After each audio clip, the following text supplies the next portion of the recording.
So what I'm going to talk about today is emotional pain, because I think most people, when they are in emotional pain, they want to run away from it. Yeah, it's something that you dislike and you want to feel differently, and so that's what I thought I would have a quick conversation with you about.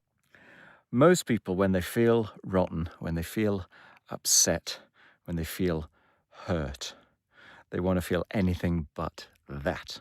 And so it can be a great motivator. Yeah. I believe all emotions, all feelings are messengers.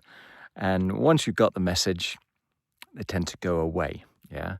So there is a message underneath emotional pain. It might be that you need to take action. It might be that you need to resolve something inside of you, some internal conflict, some internal injustice. But the only thing that I need to say about pain is, and I'm not saying that you want to constantly engage with your pain and have a miserable life, but what I'm saying is that pain is as natural as pleasure. Neither are permanent. They're all just, emotions in the flux of our existence. But the amazing thing about emotional pain is that it shines a torch directly on something that you need to pay attention to. So, yeah, there might be emotional pain attached to a specific event, a breakup, a death, grief, something like that. But there's a sort of a separate level of emotional pain which lingers.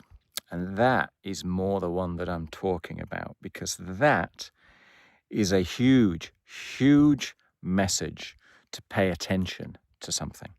And so when you notice this emotional pain and it's hurting and you don't know what to do about it, if you struggle against it, if you reject it, if you try to pretend that it's not there, or to placate it, or to suffocate it in some avoidance strategy, it's gonna nag. It's gonna stay there until you get the message. And so personally, what I tend to find works pretty well is, once I've become aware of it, park it until you've got a time in your day when you can attend to yourself, give it attention, turn towards the pain. And personally, I kind of say, go on then, give me your best shot. Teach me. I'm here, I'm curious, I don't know quite what's going on. Teach me. And do that with an open mind, with an open heart, with a self-kindness that says, well, apparently I can't do anything about this anyway, so tell me what's going on. Yeah, a sense of inner forgiveness, perhaps. And then listen. Dive into your awareness and listen. Don't try and judge. Don't try and second guess. Don't try and force it. Just be with it, sit with it, and see if you can work out what is at the bottom of it. Often with these feelings, it can be quite useful to kind of dive back into your emotional memory, into your gut memory, and say, okay, and when did I feel like this before? Is this a familiar feeling, or is this a real, what the heck is this feeling? And if it's familiar, kind of just dive into it, let it be, sit with it, honor it, tell it in this kind of absurd mental chatter that it's good, that it's real, that it's true, that it's authentic, and that you're here to learn from it. As much as you're here to learn from the exquisite experiences, you're here to learn from the unpleasant experiences. And see where you get.